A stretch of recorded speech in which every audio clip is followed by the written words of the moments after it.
You know, the biggest thing I preach in this channel is have 3 or 4 things going on in your life to live a fulfilling life. You don't need, instead of focusing on one thing, you spread yourself out and operate in 80% in 3 or 4 aspects of your life. You have a job, you have a family, you have plans for the future. You know, if you don't have 3 or 4 of these things, it's very easy to fall into chaos where there's no order, there's no routine. Just got back from the hospital 3 weeks after my postpartum. You know, I've been telling this story. I just been going through a lot. I don't have 15 minutes to sit down and talk to the camera. That's why you guys see me driving and trying to talk to the camera, because this is the only time I can get. But I don't wanna focus on the things that I'm not doing or the things that I don't have and deviate from the things that I do have or the things that I'm already doing right. I don't want to get distracted from the things that I don't have or the things that I'm not doing yet from the things that I'm already doing right, because I'm just building momentum. Yo, I can't even sit down and have a 15-minute conversation to a camera without interruption, because I don't have storage, or I don't have time, or I don't have the space to sit down and create. This is a check that I got. This is my check for $200. I picked it up Friday. You know, my boss didn't have an accountant, so they paid us cash. He paid us cash. I got $1,000 and he told us, yo, I don't have an accountant. Explained the whole thing. I'm gonna give you an estimate to what you get, and if I owe you or you owe me, we'll figure it out. So I picked up the check. My wife was still in the hospital. My brother-in-law switched me out so somebody could be there with her while I go to work. You know, it's not like she's in a coma or anything. But I spent 1 week in the hospital and I got people, you know, my mom or my friend talking about his problem at work. I understand that I'm not the only person in the world. And I understand that everybody gets a turn. You know, everybody's struggling. Everybody, you know, you're not special. I understand that. But when I'm in a hospital, when I'm in my worst moment, the last thing I need is somebody acting like what they got going on is bigger than mine.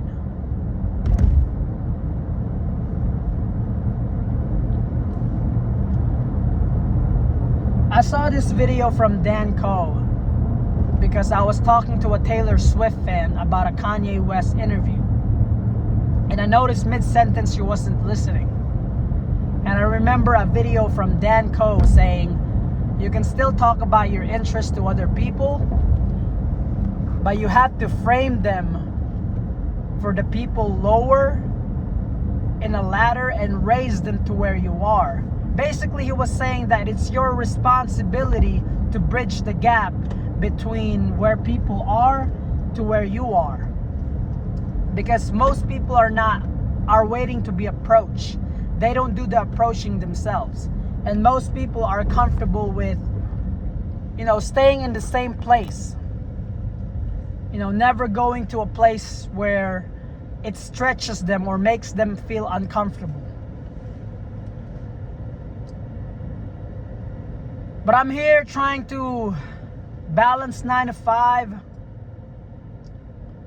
You know, you don't need a dream. You just need a fulfilling life. And although I'm struggling to balance the 9 to 5 and the content creation bullshit, I want to get good at making videos. I want to get good at making thumbnails, at making clickbait hooks, because that's the only way people get to listen. Not only you have to explain things to where a 5-year-old could understand, but you have to explain it in a way they want to understand. Because just because people can doesn't mean people will. Just because people have doesn't mean people still.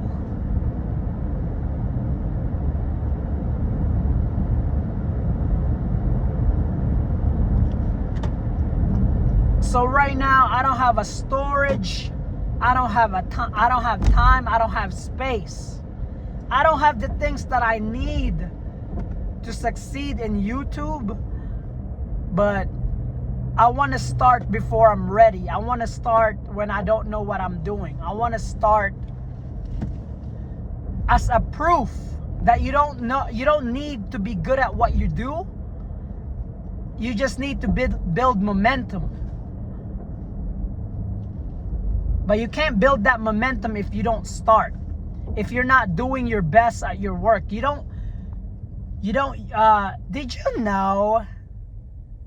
you know that you don't change your life by doing the right things one time?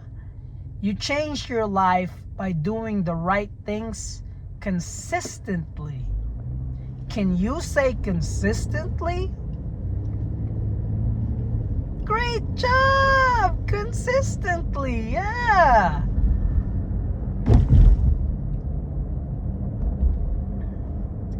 That's the Shane Gillis effect. That's the Shane Gillis effect. The Joe Rogan effect. If you know the Joe Rogan effect, it's when comedians make an appearance to the podcast and it changed their whole course of their career. You appear on a TED Talk one time and you get famous. But one thing I preach on this channel, I haven't been preaching because I'm still figuring things out. I'm still an amateur. One thing I'm gonna preach to this channel is that you don't change the course of your life by doing the right things when things are going right. You gotta do the right things consistently. You gotta make the Shane Gillis effect. You can't just appear on a Joe Rogan podcast and that's it. You have to appear 2 or 3 times, especially if you had a good episode, you have good feedback, then people want to see more.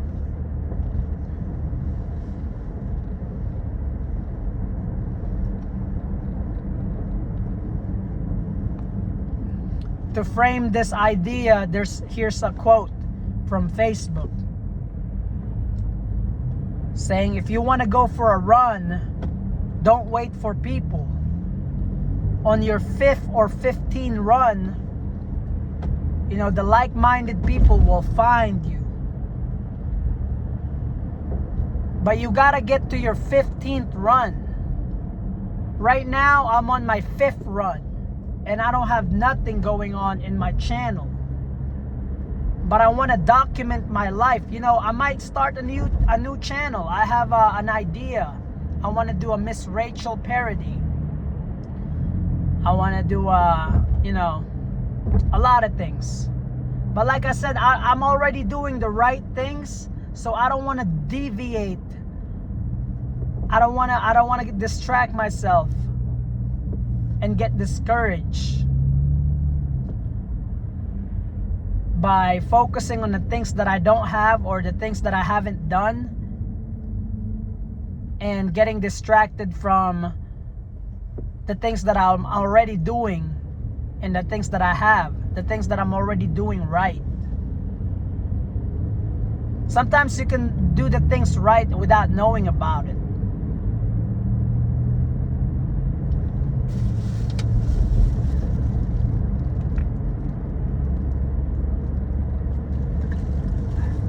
But we're almost home. I got food for my wife. I got Kevin's chicken. it's a fried chicken from the gas station. You know, you gotta support small businesses. With TikTok being banned, you know, a lot of people are happy about it. I saw this post. A lot of people are happy about TikTok being banned. It's just to show you how big of a hater you are. Big or small, you're a fucking hater. That's why Facebook is the worst place to ask for support, because you got a bunch of old people in their high horse acting righteous, acting like they're perfect. And you gotta frame it to where a 5-year-old could understand, but want to understand. You know, when you're autistic like me, there's plenty of interest that you want to talk to people, but you don't have time to frame it to where a 5-year-old can understand. When you want to talk about your problems, you just want to vent. You don't want to take the extra effort for people to understand you. You know, you just expect people to listen. But that's not what's happening. People don't treat you the way you want to treat. People don't treat you the way you treat them. They treat you the way you teach them how to treat you. Because Alex Hormozi said it best. People don't want what's best for you. They want the best version of you that best serves them. Don't take it from me, take it from a business owner who's dealing with people who never want to pay for shit but want to extract the most value out of you. And by the way, he delivers it. He delivers what people want. He gives away everything for free. I need to study his marketing. But he gives away everything for free, and then he charged them. That's what because he knows that people are fucking cheapskate. They want everything for free. They want the most value out of you while paying for less. It's kind of, you know, and he has a solution for this. You know, he qualify people whether they're low, mid, or tier. And that's another tip. If you wanna rank things in life, don't go by the numbers. Go by low, mid, or top tier. Don't rank by numbers. 8.5, 7.5. You want to go from low, mid, or high.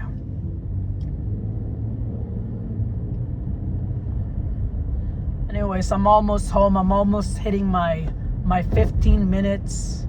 My 15 minutes of fame. Mustard! That's my next video. The only way to save Lil Pump's career is if he do the opposite of what he's been doing for the last 10 years or the last 5 years. It's a short career. The only way to save J. Cole and Lil Pump's career is if they go to the opposite route that they were going in. Because people want something different. Imagine if Lil Pump started making pop music like The Weeknd or Taylor Swift, and his lyricism becomes more personal. He can still do like the catchy shit, you know, the catchy hook, but he talks about his life more. He's more lyrical. He's more serious about his art instead of becoming a meme. That's my next video, so stay tuned for that. You know, if you want to blow up on 2025, because this is the year that the small creator will blow up. If you want to blow up for 2025, then you can't be a meme. You can't be an influencer. You can't just be one thing. A Hobson interview, a rapper who started off on the internet. He talks about, you know, not just knowing how to write bars. That was in 1990s. We're in 2025. If you want to succeed, you can't just be an influencer. You got to do other things. If you're an actor, you know, you gotta fucking market your shit. You gotta send the headshots.